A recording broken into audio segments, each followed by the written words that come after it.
So one of the things that we do early on in the day is that we have them put their hand up, they walk towards somebody that they normally don't talk to, and then we set up certain subjects to have a conversation around. So a lot of it's kind of breaking down those barriers. I know, like for me, in high school, I never really had that safe space to learn about myself, to learn about other people, because nowadays too there's so much even more pressure than there was when I was young. Now there's cyberbullying, there's so much things happening because of the internet that makes it a lot more difficult, where those gaps sometimes get even wider and rumors spread much faster. So this is a chance to kind of push that to the side, get real with each other, and really build some sort of feeling of compassion and community in the schools that we go to.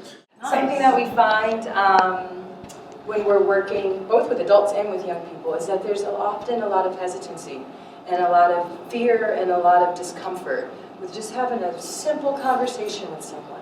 So the question becomes, where does all of that anxiety come from? What is that about? And how can we maintain safe places for people to just feel comfortable connecting with each other?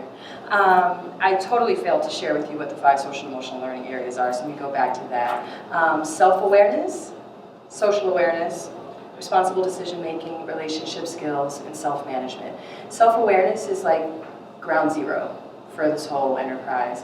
The more I understand myself, the more I can notice, or at least recognize and monitor and safely express my emotions, the better I can be in relationship to other people, yeah? So self-management is predicated on self-awareness, as is social awareness. My ability to actually articulate what I'm going through and share that with others means that other people become more aware of what's up with me. We can be more empathetic with each other. Responsible decision-making is also predicated on the others. So they're all really intertwined, but giving the young people, and even the teachers that we work with, the ability to notice what's happening with themselves, to slow things down a minute, and then to actually choose, where's that better? To use that as information and then to make a choice about the kinds of actions they want to take means that we're becoming a little less reactive. In many instances, what we see happening in classrooms is like my defenses are talking to your defenses, right? So not very much is being accomplished. So if we can begin to slow things down by using that formula that we teach the students, things get a lot better and a lot more productive. So when we talked about that iceberg, the 10%, we call that part an image, right? That's the part of us we like want people to see, the kind of stuff we might post online, or it's the reputation we lead with, my title, or the degrees I have, or whatever, that kind of a thing. And the rest of us is kind of like actually who we are, the stuff that makes us tick, the things we dream about, the things we love, the things that freak us out. So a lot of that too has to do with that 10% image that we talk about, the thing that we present to the world. Now some of it is what we actually give out to the world. Other times it's some of their own perceptions of people that might look like us, talk like us, act like us. So there is, what we do with these type of exercises is to start slowly chipping away at that and getting to the core of who they are. So there is, a lot of times it's very natural for us to judge. It's something we talk about right at the beginning of the day. We go out there, we tell all those young people, we're like, go ahead, judge us. Because it's what we're going to do no matter what. But it's the point of not getting stuck on those judgments and actually getting past any stereotypes or anything that you might assume about who this person is, and actually get to know them. And when we create that type of environment, we learn that, just like she was saying, when people realize what they have in common, that's how I actually have a lot of faith that this type of work can really change the world. When you think about things like oppression and things like war, a lot of that stuff happens because we never actually really sat down and had conversations with people who might think differently than us or who might live differently from us, and actually create some sort of empathy or understanding and really breaking through these walls that we're constantly putting between us. And we see it happen especially with young people. Right from the beginning, they separate themselves into cliques, right? And those cliques are based on a lot of different things. For sometimes it's race, sometimes it's what kind of clothes they wear, what kind of music they listen to. And we notice that when they do that, they're really missing out on getting to know each other beyond just that 10% image. So when we actually all get to really know each other, it can really build this type of community feeling. It can really help with understanding each other, different cultures, all of that. So. Yeah, one of the implications of the work for social justice, and if you think on multiple scales, right? So what are all of the spaces in which we create others, and we allow perceived differences to operate as a separation or a difference that has to make a difference, right? In terms of how we treat one another.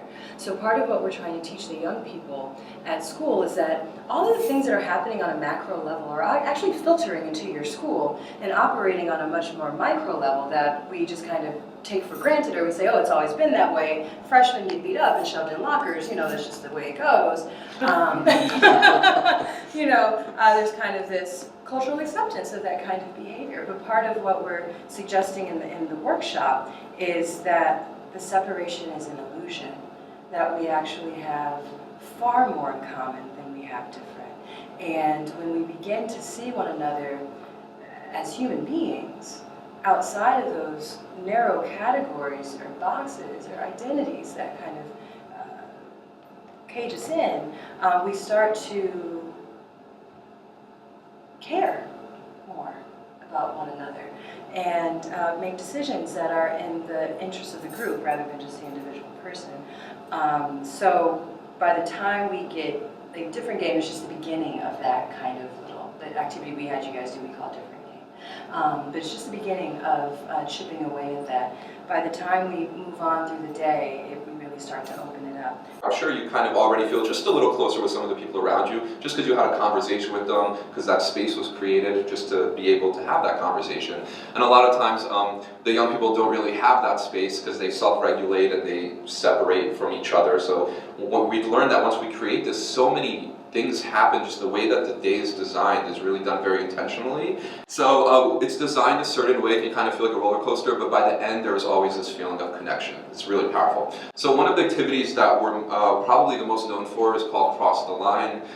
Some of you may have seen it in the movie Freedom Writers, some of you may have seen it on Oprah and MTV. We're going to show you a little video of the power of this. Now, just so you know, the thing that you see, this is towards the second half of the day. So by the time it gets to cross the line, we've already done a lot of this social and emotional opening up. So then by the time they do an activity like this, which could be a really vulnerable activity, they basically, we give them different life situations, categories, forms of oppression, and if what they say applies to them, all they have to do is cross the line. And through this activity, they learn so much, even about the teachers. A lot of times students are like, I had no idea that the adults went through this. And sometimes when they see adults having survived a lot of the things that they're now going through, it serves as kind of inspiration for them. So that was Cross the Line. Kids make me tear up. It's a very emotional activity. It's one of the most powerful parts of the day. As you saw, there's a lot of, for the first time, they're actually able to see each other fully for who they are. There's a lot of empathy and compassion that's being built through these activities that we do. Because a lot of times, when we're going to school or even at work, we don't really fully understand the environment that we all have to go back home to, the stuff that we're bringing into the classrooms with us or into our work environment with us.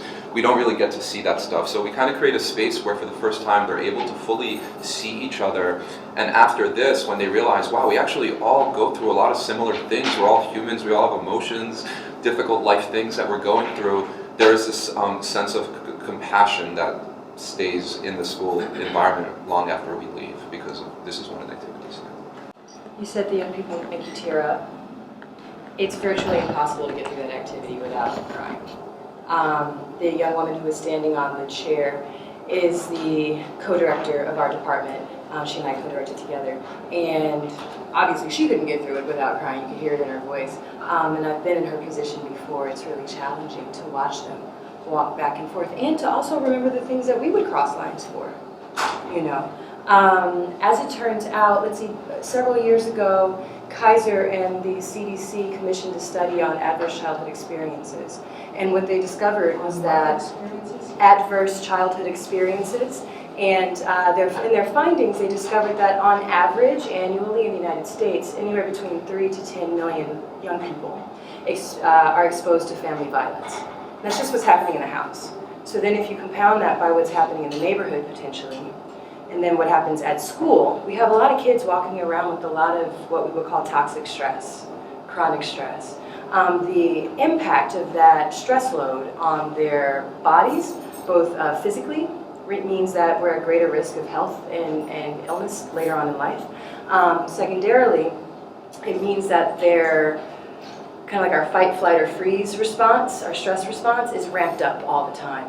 So the likelihood of them acting out or lashing out at another student or at a teacher is much higher. So part of what we're doing in the workshop is trying to ramp that down, to create a release valve in some way, so let some of that out, so that when they get back into the classroom, there's more space for learning.